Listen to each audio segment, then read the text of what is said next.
இந்த வீடியோவில் நம்ம என்ன பார்க்க போகிறோம் பார்த்தீங்க அப்படின்னா, தையல் மிஷின் ரொம்ப நாளாக யூஸ் பண்ணிட்டே இருந்திருப்பீங்க. யூஸ் பண்ணிட்டே இருக்கீங்க அப்படின்னா பெல்ட் அவுந்துட்டே இருக்கும். சில வீடியோவில் பார்த்தீங்க அப்படின்னு என்ன சொல்லுவாங்கன்னா, பெல்ட் மாற்றினா சரியாயிடும், அந்த ஃபால்ட்டை நம்ம அட்டன் பண்ணிடலாம், ஈஸியாக முடிச்சிடலாம் அப்படின்னு சொல்லுவாங்க. பெல்ட் மாற்றினதுக்கப்புறமும் உங்களுக்கு இதே ஃபால்ட் இருக்கும். அது என்னன்னு இந்த வீடியோ ஃபுல்லாக பார்க்கலாம். மறக்காம சேனலை சப்ஸ்கிரைப் பண்ணிட்டு வாங்க வீடியோக்குள்ளே போகலாம். வீடியோ ஃபுல்லாக பாருங்கள். நோட்டிஃபிகேஷன் பட்டனை மட்டும் ப்ரெஸ் பண்ணி வச்சுக்கோங்க. அப்போ தான் நம்ம வீடியோஸ் உங்களுக்கு அடிக்கடி ரெகுலராக வந்துகிட்டே இருக்கும். இப்போ நான் பெடல் பண்ணுறேன். பெடல் பார்த்தீங்கன்னா தெரியும், யூஸ் ஆகிட்டே இருக்கும். நம்ம ஆஸ் யூஷுவல் பெடல் பண்ணுறதுமே பண்ணிகிட்டே இருப்போம். ஆனால் ஒரு பாயிண்ட்டுக்கு அப்புறம் அது ஆட்டோமேட்டிக்காக அவுற ஆரம்பிக்கும். இதோ இந்த மாதிரி அவுந்துடும். இது எதனால் ஆகுதுன்னு பார்த்தீங்க அப்படின்னா, இந்த மேலே இருக்க இந்த வீலும் கீழே இருக்க இந்த வீலும் ஒரே மாதிரி சிம்லராக ஸ்ட்ரைட்டாக இருக்கணும்.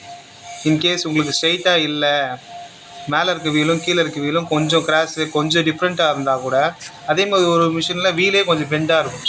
பெண்டாக இருக்க பட்சத்தில் கொஞ்சம் ஸ்ட்ரைட்டாக இருந்தால் தான் உங்களுக்கு கரெக்டாக இருக்கும். கீழே 4 பக்கம் 4 ஸ்க்ரூ இருக்கும். இந்த மாதிரி அந்த ஸ்க்ரூவை நீங்கள் ஸ்க்ரூ டிரைவரில் லூஸ் பண்ணி எடுத்துகிட்டு வெளியே டேபிளை நீங்கள் ஃப்ரண்ட் அண்ட் பேக் அட்ஜஸ்ட் பண்ணணும். ஃப்ரண்ட் அண்ட் பேக் அட்ஜஸ்ட் பண்ணிங்கன்னா 4 ஸ்க்ரூ லூஸ் பண்ணினாலும் உங்கள் ஃப்ரண்ட் அண்ட் பேக் அட்ஜஸ்ட் ஆகும். பெல்ட்டை மாட்டிட்டு நீங்கள் ஆஸ் யூஷுவல் எப்பயும் போல் பெடல் பண்ணிட்டே இருக்கணும். மேலே இருக்க வீல் இருக்கும், மேலே இருக்க வீலும் கீழே இருக்க வீலும் ஸ்ட்ரைட்டாக இருக்கும்போது வச்சுக்கணும். அப்படி ஸ்ட்ரைட்டாக இருக்கும்போது உங்களுக்கு பார்க்க தெரிலன்னா நீங்கள் கொஞ்சம் கொஞ்சமாக நவுத்தி பெடல் பண்ணி பாருங்கள். அப்படி பெடல் பண்ணி பார்க்கும்போது ஒரு பாயிண்ட்டுக்கு அப்புறம் அது ஆட்டோமேட்டிக்காக உங்களுக்கு பெல்ட் அவுறாது. அந்த டைமில் நீங்கள் அப்படியே அதை ஃபிக்ஸ் பண்ணி வச்சுட்டு நீங்கள் கழட்டின ஸ்க்ரூவை திரும்பியே வச்சு ஃபிக்ஸ் பண்ணிக்கணும். ஸ்க்ரூ ஏறலை அப்படின்னா கொஞ்சம் லைட்டாக எட்ஜில் க்ரீஸ் வச்சு இல்லை ட்ரில்லிங் மிஷின் வச்சு யூஸ் பண்ணி நீங்கள் ஏற்றிட்டீங்க அப்படின்னா உங்களுக்கு கரெக்டாக மேலே ஏறிடும்.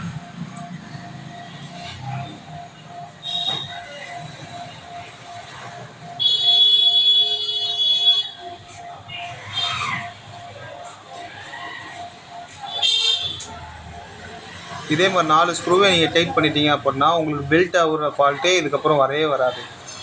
நீங்கள் இதை பார்க்காம புது